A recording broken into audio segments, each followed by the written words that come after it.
градоначалникот Иван Франков, градоначалник на Гевгелија, и да најавам дека секоја среда во една општина во утринскава програма во Кафе Дилема ќе се представи со своите проекти кои што ги реализира, а вие, драги наши гледачи, ќе можете секако да учествувате со своји прашања. Добар пат за вас и за вашиот тим, се враќате во Гевгелија. Така, а ние продолжуваме со реклами.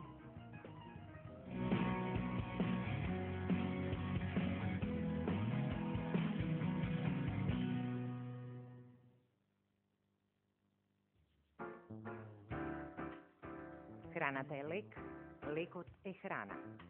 Осумка. Лекување со храна. 19 часот и 30 минути. Секоја среда на Алфа телевизија.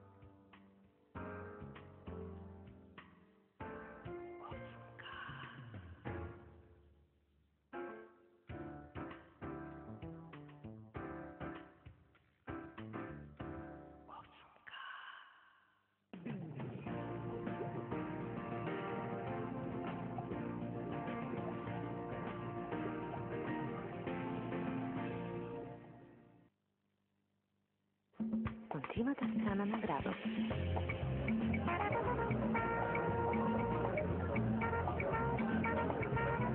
Сан Сити. Новите вина од винарија Сковин. Успешната приказна продолжува. Во вториот луксузен центар за убавина Афродита С, рај за сите ваши сетила. Разгалете ги телото и духот со волшебствата кај нас. Афродита С, 15 години верни на убавината. Знаењето е богатство. Време е и вие да бидете богати. Затоа повелете да учиме англиски и германски, италијански и француски, грчки и албански. Дојдете во Работничкиот универзитет Гоце Рацин Скопје. Телефони 3163 413, 3163 318.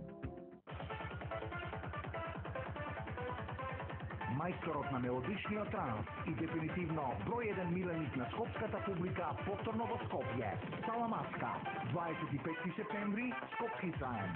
4-часовна презентација на најновиот материјал. Билети во предпродажба во Југотон. Да ја започнеме новата сезона на одлични журки со Саламаска.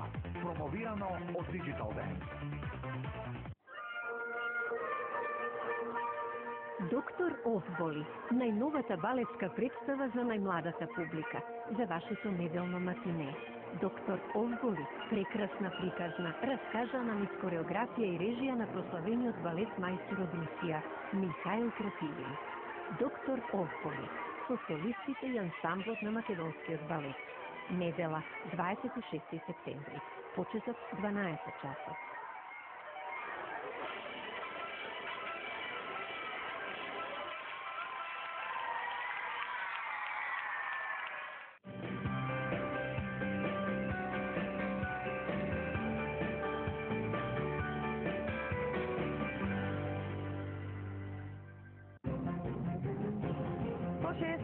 Часа има во неделата. Со 168 часа се случуваат многу економски настани. Статистиката пресметала дека неделно во Македонија се отвораат 800 компании. На бирзата поминуваат 500 трансакции, во буџетот се слеваат 38 милиони евра од даноци. Информации за проценти и падови, прогрес и регрес, бизнес и економија. Секој четврток во 20 часот дознајте ги економските актуелности во Маркет 168. Светскиот шампионат во Формула 1 продолжува со трката во Сингапур. Со првата ноќна трка сезонава почнува расплетот во битката за шампионската титула. Големата награда на Сингапур ексклузивно на Алфа, саботните квалификации во 16 и трката в недела во 14 часот. И оваа сезона сите возбуди на F1 трките, овозможени од Стопанска банка АД Скопје, на ваша страна.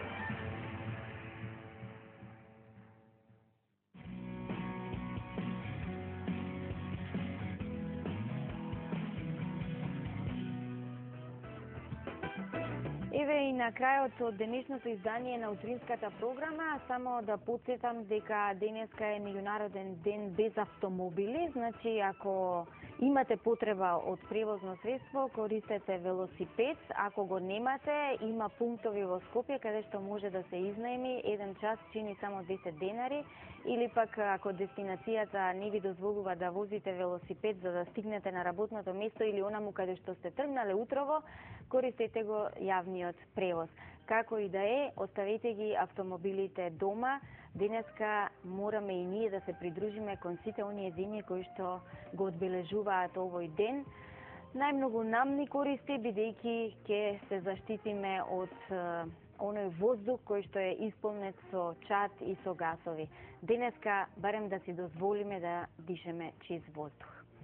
И на крајот од утринската програма, како што почнавме да практикуваме во новиот циклус, гостинот кој што ќе биде практично прв во емисијата Портик по 9 часот, по вестите во 9 часот, еве го и кај нас. Добро утро за Лидија Попчева, психолог, психотерапевт. Добро утро. Вие доаѓате од Неуромедика, да. Таму се вашите пациенти, со нив таму се гледате. Во емисијата Портик ќе зборувате за еден синдром со необично име, burnout.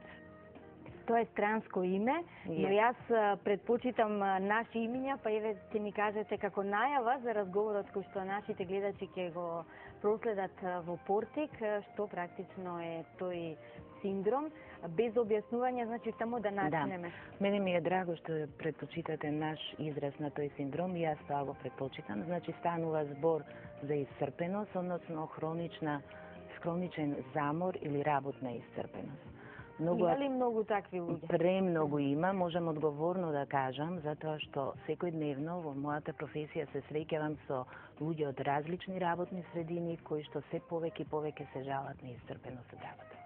Таа исцрпеност од што произлегува? Од работните обврски или комбинација со домашни? Комбинација. Тука се работните обврски,